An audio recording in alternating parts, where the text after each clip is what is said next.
bagi para Colombians sekalian jika didapati tanda-tanda yang berisiko seperti kanker kulit. Jadi faktor resiko ada tumor otak salah satunya adalah dari genetik, alias keluarga.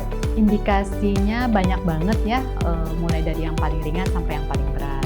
Pengobatan patah tulang berdasarkan dengan seberapa jauh pergeseran tulang itu terjadi.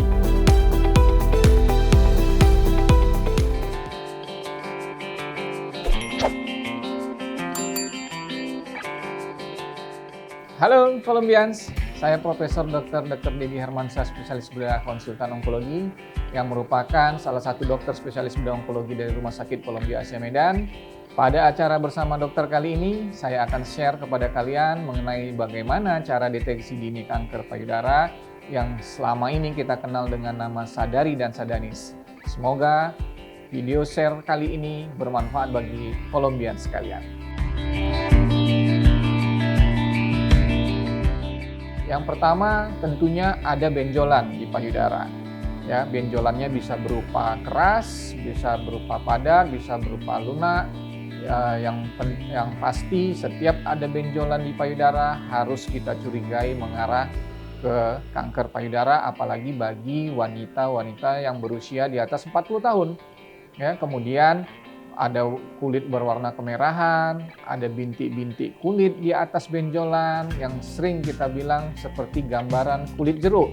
Kemudian ada seperti kalau bahasa awamnya lesung pipi. Ya, jadi kulit payudara itu cekung ke dalam. Nah, ini juga walaupun tidak tanda pasti tapi bisa merupakan tanda-tanda dari gejala dari kanker payudara. Kemudian puting. Nah, putingnya bisa tertarik ke dalam. Nah, ini sama dengan lesung pipi tadi. Kemudian kalau keluar cairan berwarna kemerahan atau hitam kemerahan, merah kehitaman, baik berbau maupun tidak berbau, ini wajib kita curigai mengarah ke keganasan payudara atau disebut dengan namanya kanker payudara. Nah, bicara penyebab, ada dua. Ada penyebab yang bisa kita kendalikan, ada penyebab yang tidak bisa kita kendalikan. Nah, yang tidak bisa kita kendalikan ini contoh yang paling nyata adalah bakat atau kelainan genetik atau yang disebut orang turunan. Ya, walaupun tidak 100% ibu atau keluarga kita yang mengalami kanker payudara pasti diturunkan ke anaknya. Memang tidak 100%, ya. Jadi ini betul-betul tidak bisa kita kontrol. Walaupun angkanya memang hanya 5-10% saja. Nah, 80%-nya ini yang didapat, ini yang bisa kita kontrol. 80% itu adalah penyebab hormonal, di mana yang sering kita kenal adalah hormon estrogen. Ini yang merupakan kerjanya di payudara dan makanan empuk bagi tumor-tumor di payudara, berupa seperti terlalu cepat datang menstruasi, kemudian terlalu lama menstruasi juga salah, penggunaan pil-pil KB, penggunaan implan-implan KB, kemudian melahirkan anak pertama di atas usia 30 tahun, tidak menyusui gitu. Jadi, nah inilah beberapa faktor yang baik yang dapat kita cegah maupun yang tidak dapat kita cegah.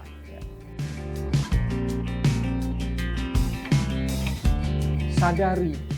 Jadi begitu dia menstruasi, sebenarnya sudah disarankan sadari, apalagi kalau orang tua atau ibunya, biasanya dari pihak ibu, dari neneknya, tantenya, ibunya ada yang terkena kanker payudara. Begitu dia menstruasi, sadari ini sudah wajib dilakukan per bulan, tiap bulannya. Bagaimana caranya? Bagaimana waktunya? Sadari ini dilakukan 7-10 hari setelah menstruasi.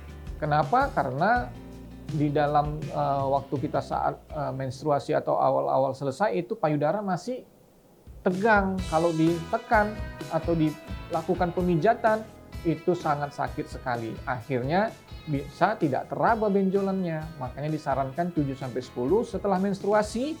Di situ payudara mulai longgar kembali. Jadi disitulah efektif untuk melakukan pemeriksaan sadari. Dan kalau sadari, pemeriksaan payudara sendiri. Begitu kita menemukan kelainan, baru kita segera berkonsultasi ke dokter. Itu yang disebut dengan sadanis, pemeriksaan payudara oleh klinis. Jadi kita menghadap ke cermin, pertama sekali berdiri, memperhatikan. Setelah kita lihat, dilakukan pemijatan. Nah, jadi kalau payudara kanan yang mau kita lakukan pemijatan, tangan kanan kita berada di atas kepala. Tangan kiri yang melakukan pemijatan di payudara kanan. Sebaliknya, kalau payudara kiri kita yang mau dilakukan pemijatan, tangan kiri kita pegang atas kepala, tangan kanan kita yang melakukan pemijatan.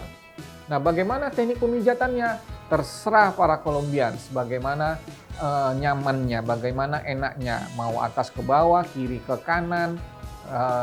Yang penting area seluruh payudara itu dilakukan pemijatan.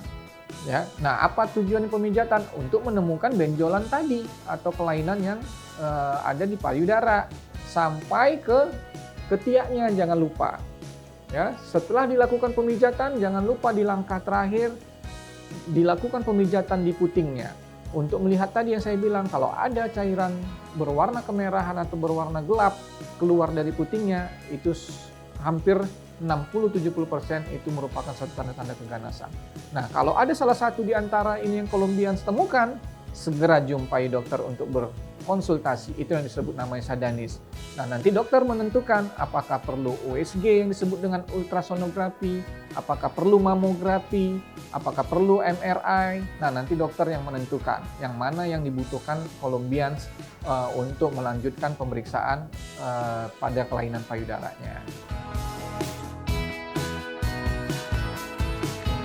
Ya, alhamdulillah kita di Rumah Sakit Colombia hampir semua penanganan kanker payudara bisa kita lakukan karena kanker payudara sendiri mempunyai 4 jenis tipe bagian besar yang disebut namanya kanker payudara luminal A, kanker payudara luminal B, kanker payudara tipe HER2 positif, dan kanker payudara triple negatif kanker payudara.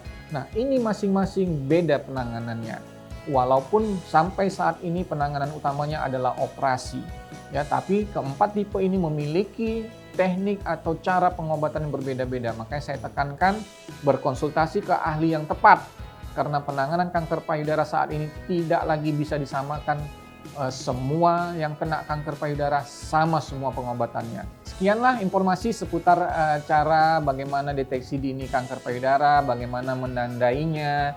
Semoga informasi yang singkat ini dapat memberi wacana atau wawasan baru pada para Colombians, dan tetap update informasi terkini di dalam program kami bersama dokter. Semoga bermanfaat. Salam sehat.